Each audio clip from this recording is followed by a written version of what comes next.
Ladies and gentlemen, this is episode 4 of Higher and Higher, the Leonard Wayne Show with your host, Dr. Leonard Wayne. We're talking about 401ks, depleting into 201ks. I think when you leave this world, you have your inheritance is the only thing that you really leave other than your legacy. And that's what Leonard was talking about, your inheritance. So along the lines of that, Leonard, what do you have to say along your lines of retirement, inheritance, leaving something for your loved ones when you go? Well, if I may, the most important thing you can leave your loved ones is truly your loving legacy, being a man of character, being someone that's compassionate, empathetic, loving, considerate to others. It's just so important people realize money is so temporary. I know so many wealthy people that are so unhappy, and yet most people believe, well, money buys happiness. It does not buy happiness. And you and I both know people with very little that are happy. So it's about, again, the mindset. It's about staying in the light, being loving. Those are the people that are really rich. That's something a thief can't steal from you. 1,000,000%. I want to get into your Hollywood career because that's one thing we haven't spoken about thus far. So I know you were a stuntman in a lot of television and films back in the day, and I'm not sure how you got into the business of film and television. Well, ironically, on my book, you'll see this gentleman. This is Richard Bacallion. He was part of Sinatra's crew. I'll share a story with you about Frank. Frank came over one day, and it was funny. He was having a few cocktails, and then Bobby Darin showed up, and they got into an argument about who was the better singer. And Frank says to me, "Hey, big guy, what do you think?" I go, "Well, I think Bobby Darin is more diversified and a better dancer." And oh, Frank didn't like that. It's interesting because of Dick Bacallion. He not only was someone that always had people coming over to his Bedford house, but you never know who's going to show up. You'd have Clint Walker show up. You'd have Sammy Davis Jr. and Clint Walker practicing spinning pistols. I mean, it was just amazing. And at the time, I wasn't someone that treated celebrities any different than I treat you. I mean, to me, again, it's about luck. We're all having fun, right? Frank didn't participate in drugs. So at his ranch out in Palm Springs, you had to go out to the bungalow to do the drugs. But alcohol and promiscuous sex, cheating on women. My good friend Brad Dexter actually had a falling out with Frank because of his abusive nature towards women. But Dickie is the one, and it's important I share this. When I first went to Hollywood, I thought I was going to become an actor. And it was interesting because I'd go to casting calls, and I found that the majority of the industry was interested in having sex with me. And I'm like, wait a minute, I thought women were on the casting couch, where again, so many of the casting directors were homosexuals. I remember reading at MGM, Rich Man, Poor Man, and Gary Schaefer, their casting director, said, Nick Nolte let me lick his ass. And I go, I don't care what Nick Nolte let you lick. If I wanted to be a male prostitute, I'd be working on Santa Monica Boulevard. I wouldn't be taking acting lessons. One of the acting coaches I had, Eric Morris, had Jack Nicholson and Bruce Dern in the class.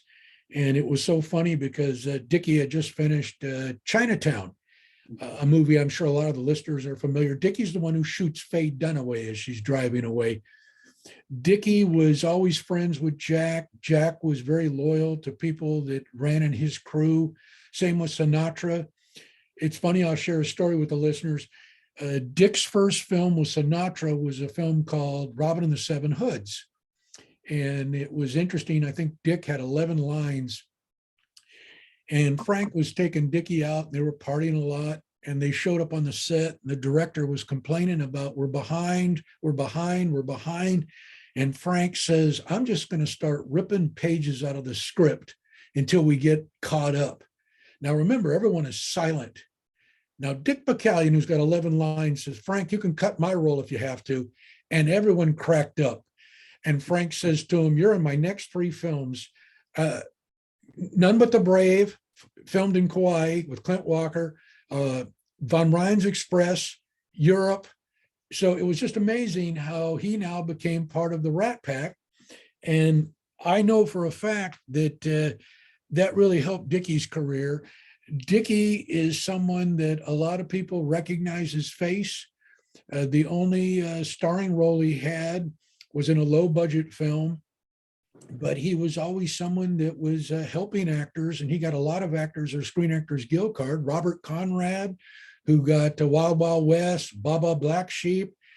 It was just amazing because you never knew who was going to show up. A lot of the Ram players would show up at Dickie's house, Freddie Dreyer, Roman Gabriel.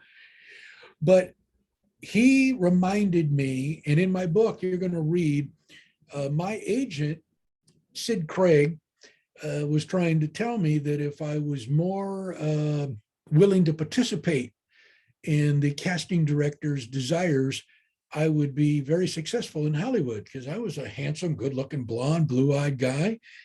And I'm like, well, you don't understand. That's just not my thing.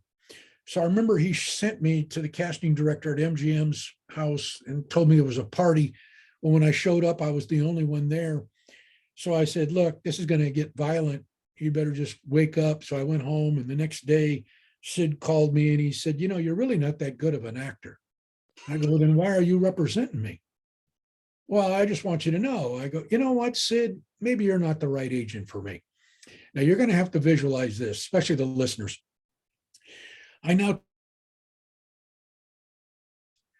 stuck it in my bag and got on my motorcycle, and I rode to his office, 6600 Sunset Boulevard.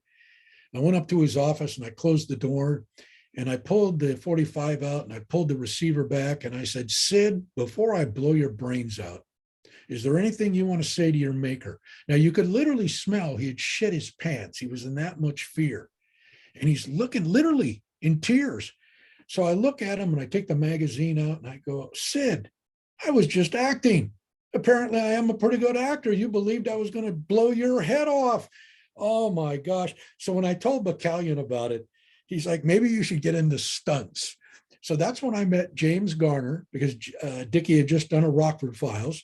I had met Rick Rosner. He was doing Chips. So I was doing stunts for Larry Wilcox on the motorcycle. But all of a sudden, I'm now working at Universal. I'm in the Western show, which was a lot of fun because every woman in Hollywood wanted to be with a cowboy. So again, promiscuous sex was rampant. Back then, part of ego was having hundreds of women. I've conquered hundreds of women. And it's amazing how I was very reluctant to put a lot of women in my book, but I did put my first love, Chris Clark, who I got pregnant when we were 16 years old. I got her permission. And that's important because I was really dealing with how am I going to raise a kid when I'm 16 years old? Mm-hmm. I knew I was way too young, but it was interesting. I also made amends to her, which is part of the program. And she shared with me some of the things I'd conveniently forgot about how many times I put her life in jeopardy. But I encourage the people to, again, read this crazy book, Higher and Higher, because we're just touching on a lot of the issues that are in great detail. And it seems like a lot of the people who read it are not only stimulated and amazed because it's nonfiction. This is real stuff you're reading. And I want to repeat, my God has a sense of humor because he knew I was going to do all those crazy things until I eventually realized none of that made me feel high. It was all temporary. I understand endorphin rush. I don't want anyone to take that out of context. I understand what, I mean, the things I did, jumping trains, great endorphin rush. Hood surfing, I would climb out of cars and stand on the hood. These are crazy things that normal people don't do. And yet to me, it was to impress you. And you'd be like, man, you are so crazy. It's like, yeah, I'm death defying. I'd do anything to make you smile. That was just my need for attention. That was my need to be loved and accepted. That's what we all need, right, Tim? Absolutely. I remember reading one part of the book was that, and I guess because of your relationships in Hollywood and you worked in the industry as a stuntman and actor, you dealt drugs to Sammy Davis Jr. and James Coburn. Oh my gosh. All of them, not only wanted, because I reminded them, this is very important. I didn't consider myself a drug dealer because I was selling to my friends and associates, and you never came to my home. I would meet you at a designated area on my motorcycle. I was all cloak and dagger. But Jimmy Garner, I mean, these people knew, and I try to tell them, even Jack Nicholson, I go, look, I don't cut it. This is pure cocaine. So you only need a little bit. And they're like, a little bit? So it was amazing to me. Mickey Callan from Cat Ballou, he'd call me up at 2 a.m. I go, Mickey, don't call me up. I'm not a drug dealer. I told you when you were getting it, you probably want to get a little more because you're going to go get a couple of women. And I don't do that. I don't do that. And it was fascinating because once again, I'm partying with all these Hollywood celebrities that most people would go, ooh, ah, ooh. To me, they were just like you and me. I mean, it was funny. But again, I was very proud. I had the best cocaine in Hollywood. I used to put it in black film containers. And to me, again, that was, here, try some of this. Let me hook you up. Try some of this. And it was fascinating how not only would I get, again, recognized as, oh, man, Lenny's got the stuff. He's got the stuff. That was an ego. It's all ego. Mm-hmm. It didn't matter if it was cannabis. I wanted to have the stuff you'd go, oh, my gosh, this is the best. Oh, wow. I wanted you to, again, think I was cool. Everyone knew Paul Newman. Everybody knew Steve McQueen. Steve McQueen's nickname, King of Cool. Believe me, Steve got so addicted to drugs, it controlled his life. And it's important the listeners really understand Steve McQueen not only got close to the Lord, but he realized, just like John Wayne, people don't know, John Wayne on his deathbed not only got close to the Lord, because see, these guys were looked at as you got everything. They realize what really matters, and that's connection with God. They're in heaven now. See, regardless of all the notoriety, they're in heaven now. And I guarantee you, they're not only in paradise. Jimmy Garner, who I thought was just a great guy, he was funny. I remember when Marlon Brando showed up at the set, and he literally said to Marlon, you try too hard. And I go, I love this guy. And because Jimmy wrote in his article in Playboy, Jimmy smoked cannabis every day. He used cocaine every day. That's what helped him get through the long hours, because shooting sometimes was 16 hours. I mean, people don't realize how long people are on the set. Mm-hmm. But he made it clear, I need cannabis to help me go to sleep. I need cocaine to help me get through the day. That's, again, something we believe because we want to believe it. We really don't need it, okay? We could easily take some time to prayer and we could get through it. I know right now, I don't use either of them. I don't drink, I don't do drugs, and I get through long hour days. I get through things normally I never thought I could. I enjoy a good cup of coffee.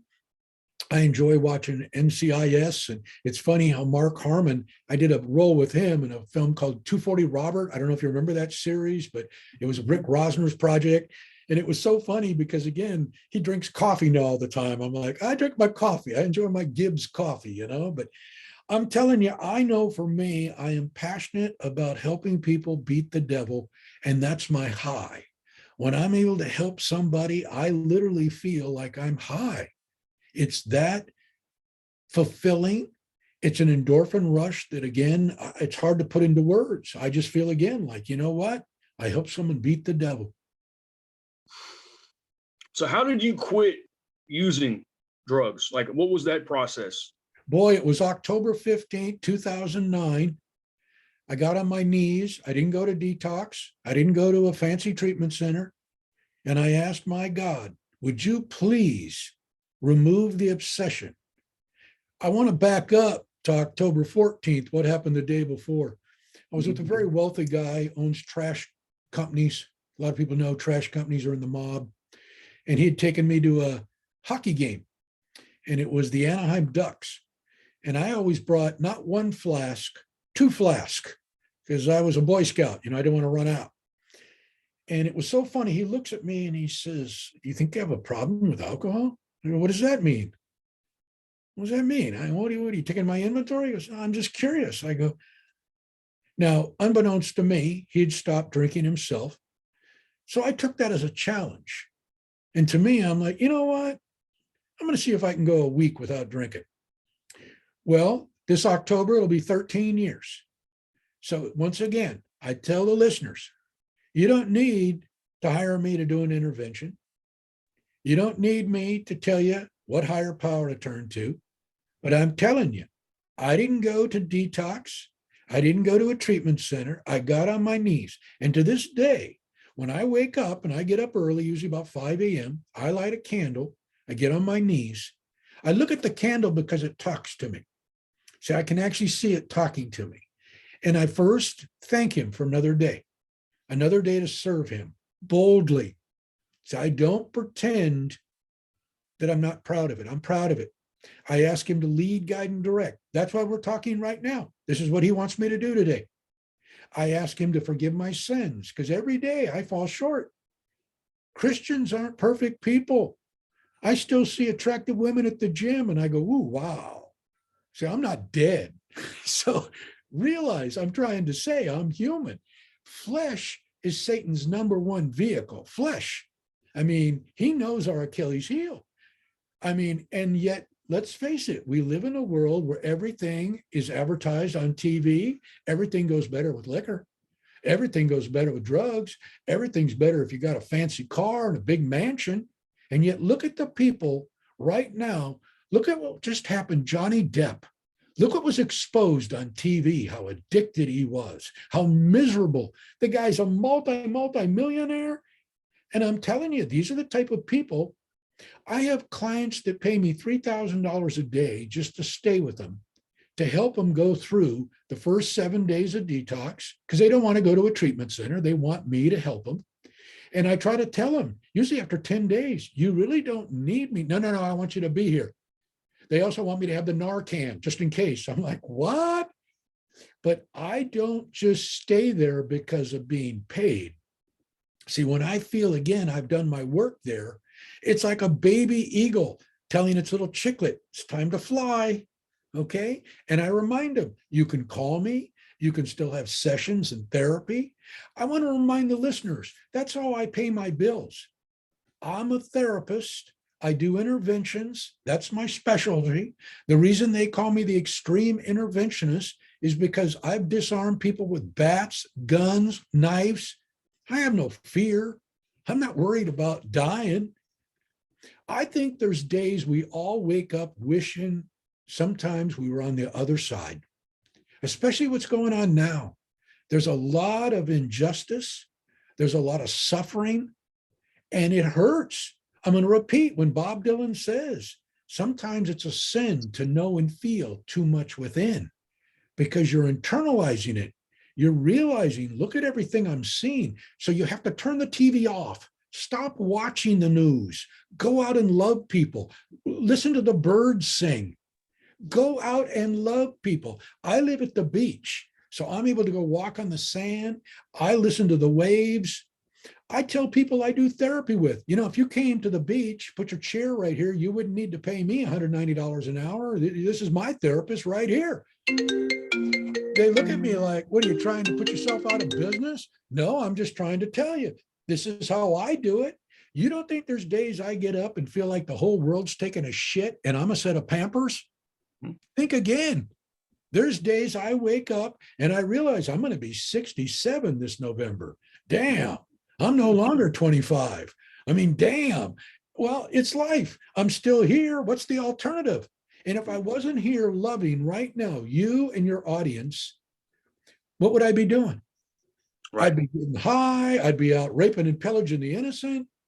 Those things are still in me, Tim. I mean, I think many times, I could go back into sales and boy, the money I made because I can manipulate people. I can make you do something you don't want to do because I'm going to use terms. I'm trained as a psychologist. I know how to trick you. I mean, I used to say to people when I'd be selling them some worthless oil and gas investment. Now, Tim, I want to remind you, if this is going to jeopardize your family in any way or take food off your table, you shouldn't invest in anything. Do you know the feds had recorded that and the judge played that? She goes, Mr. Wayne, that's one of the best takeaways I've ever heard. I go, Your Honor, I meant it. Sure you did. Sure you did. See, she saw right through my bullshit. Okay. And that's why, to me, it's amazing. I also want to share this. I know we're getting short on time. My attorney, Dave Adler from Houston, Texas, called me last week and he said, Leonard, I am so proud of you becoming a doctor.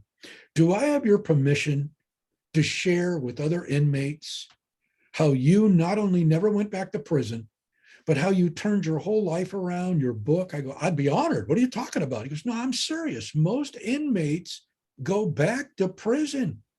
They don't believe there's any hope. I mean, to this day, I'm a convicted felon. So what? So what? It is what it is. I really think, I know for a fact, when I go speak in prisons, that gives me credibility. They wouldn't listen to you if you're not a federal inmate. See, I'll go with church groups, and there again, why don't they listen to us? You've never been here. No offense, you've never been here. You don't get it. See, you've never had your freedom taken. I have. So they respect me. It's like martial arts. What do we call each other? We're in the brotherhood. Okay, the brotherhood. And I want you to hear something. And now that he's deceased, I can say this. I was contacted by Bob Wall's wife to do an alcohol intervention 4 years ago. And it's amazing because Bob was trying to tell me, do you think I'm an alcoholic? Do you think I'm an alcoholic? It doesn't matter what I think. Your wife and your family are tired of you being a blackout drunk, abusing them. You've ripped off half the community. You're known as a con man. Leonard, you've got me closer to the Lord than anyone. No, the Holy Spirit speaking through me has got you closer to the Lord. Why don't you serve him? Why don't you stop conning people? Well, do you know he never could give up the alcohol? And he became very resentful that I, again, would not tell people that Bob's all better. And there's a terrible thing that happened from Chuck Norris. And I'm not going to get into those details, but they contacted me and asked me again to get involved. And I'm like, this is amazing. These are my first two senseis, Bob Wall, Chuck Norris. And here I am now being asked to help them. That shows you how the world works. 1000%. So the thing that I love about you is that you willed your way. You actually willed your way to stop using drugs. You willed your way into living the life of Christ, putting God first in everything you do, working vicariously through him. Is it because you had enough? You just said one day, enough's enough. I'm going to change my life. I'm going to live this way. Instead of doing this, I'm going to do this. Well, part of it is because, as I said earlier, I now adopted my granddaughter. I didn't want her to see an angry drunk. It would be a lie if I didn't say when I used to drink, obviously I would get angry. I enjoy beating people up. I mean, literally, I look for fights. I enjoyed beating people up. I mean, it was everything against the brotherhood. But I'm just being rigorously honest right now. Also with drugs, I like cannabis. Well, it'd steal my passion. How can I help you if I'm a hypocrite? Right. I mean, how can I be taking a couple of hits and go in and try to tell you you don't need cannabis? So I just came to the reality, you know what? I'm a better person. Why not just try? I'm going to say it again. Why not just try my God for 7 days? If you don't like it, you can go back to your depression. You can go back to your fetal position in the bed. You people know what I'm talking about. You've had those days you don't want to get out of bed. I'm just going to have a drink. I'm just going to get stoned. I'll do it tomorrow. I'll do it tomorrow. Tomorrow is promised to no one. Live today like it's your last day. Tell the people you love them. I mean, you're a newlywed and you've got a beautiful wife. I bet you tell her regularly, love you, babe. Every day. Okay. Multiple times a day. There's a lot of couples that they stop saying that. I've been with my beautiful woman 27 years. We just had our 27th anniversary. And I said, you know, Lori, I love you. First of all, living with me for 27 years, you deserve a trophy. I don't know how you dealt with it. I don't have the things I used to have. When I met her, I mean, it was ridiculous, but I don't live that life anymore. And God always provides enough for me. I know this show is going to get me business. I know people are going to call either for therapy or an intervention because they can hear the passion about me trying to share with them they can beat the devil too. If you want to go to a $50,000 treatment center, I'll drive you there, but you don't have to go there. I did my residency with Dr. Hedrick, and I was blessed. Dr. Hedrick is known as the best addictionologist in Orange County. He ran Mission Hospital for 10 years, Hoag Hospital for 20, and that's who I did my residency with. I also want the listeners to know that I was blessed that Joseph Push, who did Betty Ford's intervention, is who I did my apprentice in interventions with. So I've worked with some pretty top-notch senseis to where people go, wow, you know Joseph Push? Yes, yes. And it's amazing because he just passed away a year and a half ago. I'll have people call. He did my dad's intervention 20 years ago. That's why I'm reaching out to you. But I pride myself on having people know before each intervention, I pray that the Holy Spirit will speak through me because he knows everything you don't want me to know. So I know what to say to make you get in. I'm 6'5", 230. I'm a stranger. I'm a crazy guy with a hat. And you're in my car? And it's because you feel my love. I tell people, those shows you see, intervention is a bunch of crap. Who wants to be ridiculed? Who wants to have people lecture and read from I want you to know you hurt. How about this? The intervention goes like this, people. Today, I'm offering the gift of recovery. Has he ever refused a $50,000 gift before? It's a gift. That's right. And that's what makes them get in my car. And then they tell me, I want you to know I'm on more than Oxycontin. I'm on this and I'm on that. Well, I did it all too. So when we get there, I can help as far as intake, because if they don't know really what you're on, they really don't know how to help you as far as detox. I use organic herbs, turmeric, ginger powder. I use all kinds of things, and I pump these into you every 3 hours. When I'm working with especially wealthy clients, I just every 3 hours, drink this, time to drink this, because you don't want to eat. So I got to put protein in you. I got to keep you. And people don't realize by just using that, chia seeds, flax seeds, all of it, it helps. And that's why I use it within 4 days. They're like, I feel pretty good. It's like, yeah. If people don't know this, allow me to tell you. Recovery is a $1 billion industry. People make lots of money convincing people, you need to stay here another 30 days because we're getting more money from your insurance company. And they'll charge families ridiculous amounts of money. So a lot of them, they think I'm taking food off there. I'm telling them the truth. If you need treatment, we're going to get you in a place where you feel comfortable. Why would I take you with a bunch of heroin addicts if you're not on heroin? Why would I take you to a place where there's young men when you're a senior citizen? So I make sure I know all the facilities. I know where to take you. So you're going to stay. Most importantly, I usually take you to a place where I know they use the AA principles. They use the steps. The steps include you have to find a higher power. I don't care if it's Buddha. I don't care who your higher power. You have to have a higher power. If you don't have one, try mine. If you've got one that's working, why are you addicted?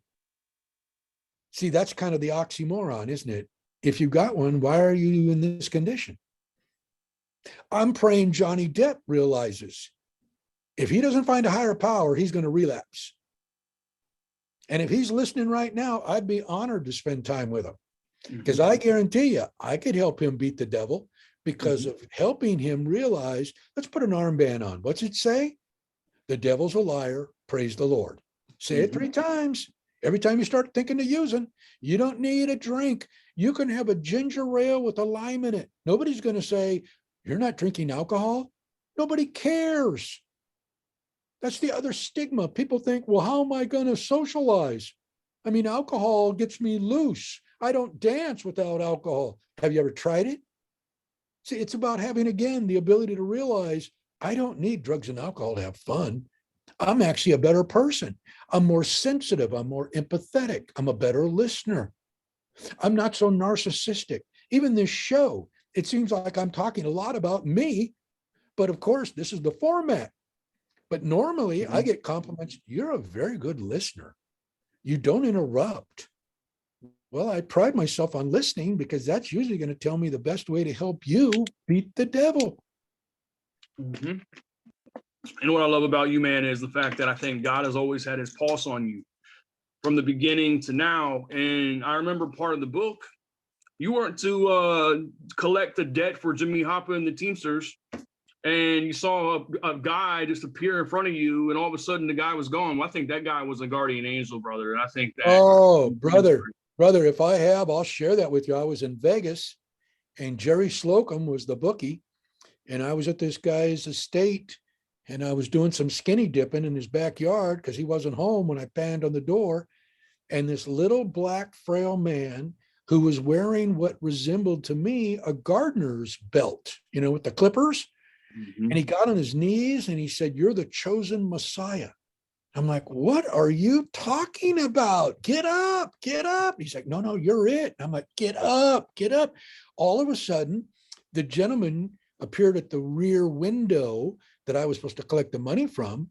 And he's trying to figure out who's this dude in his boxers in my backyard.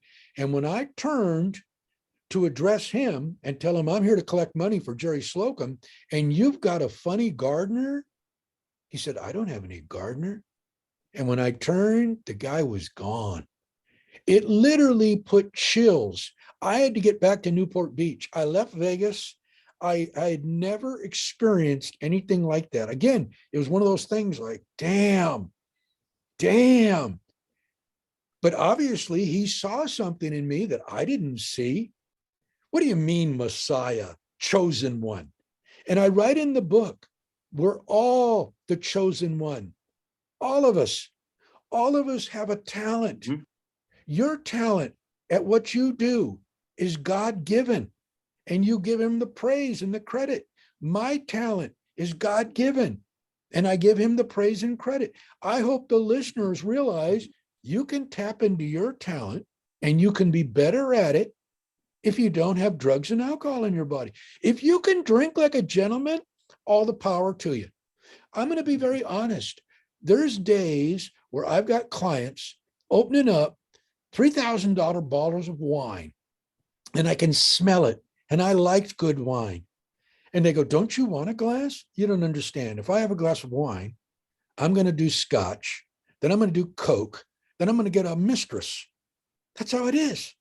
Okay? So I don't Yeah, take that's what people wine. don't understand. Alcohol is a gateway to every hardcore drug. That's how a lot of people don't understand that. I know you do, because that's what you teach, and that's what you help try to enlighten people on, and teach them about that. Like, if you start with hardcore alcohol, you're going to lead into other areas that are way more dangerous than just alcohol. But what's important, I interject, I don't judge people. The Yeah. same with cannabis. I have clients where I literally tell, "Look, you're a cancer victim.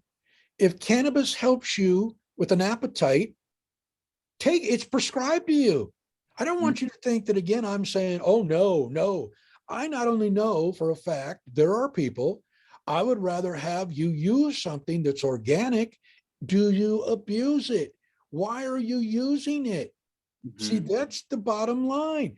So again, if you're able to have a liqueur at dinner, if you're able to have a glass of wine with your pasta, all the power to you.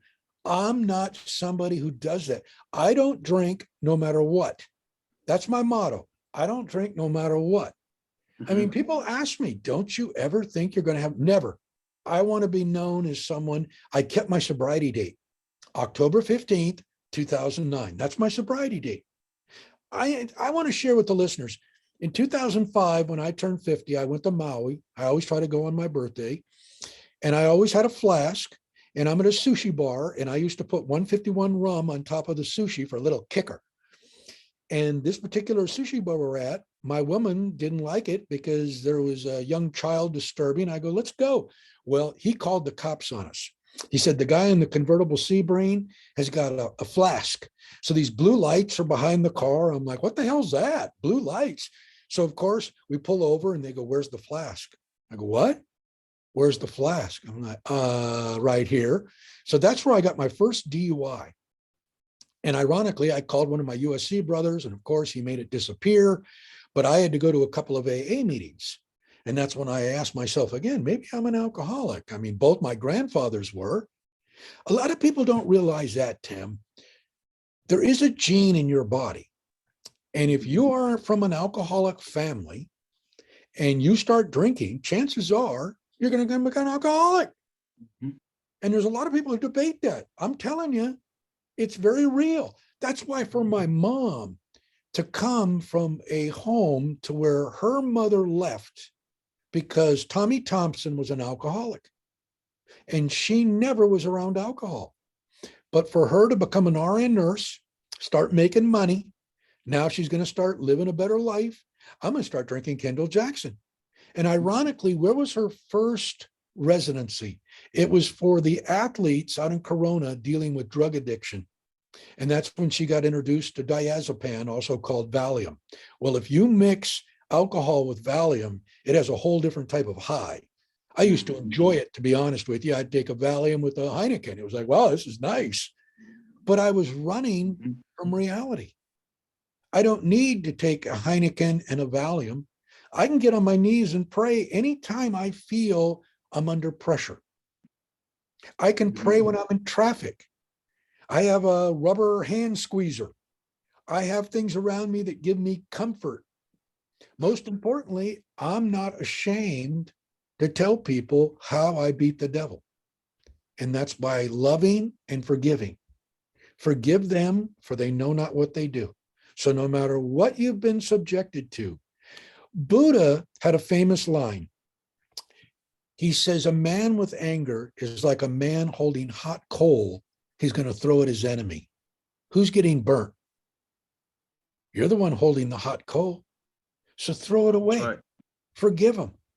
It makes you a better person. I have people say to me, I can't believe you've forgiven me. In my book, you'll read a guy that broke in my house when I was incarcerated and stole like 160,000, my Rolex, a bunch of stuff. I remember taking him to lunch when I got out and said, you know, the old me would be doing stuff to you right now. And I just called him, I think last month, and left a message. Hey, Armando, how you doing, man? Because see, the old me, it just couldn't handle that. I know who. You know what I want to do, man, because everything that's going on in the world right now, and it's so crazy with the school shootings and everything like that. We've got about 3 minutes, man. I would love for you to say a prayer for the listeners, the viewers, the audience, man, because I know when you pray to me, it enlightens me, it gives me encouragement, it gives me positivity, it helps me, you know. So if you could do that, brother, I think that would be a great service to our listeners. Oh, I am so honored that you asked me, Brother Tim. Allow me to. Dear Heavenly Father, Almighty God, right now I want to thank you for this opportunity to touch the listeners.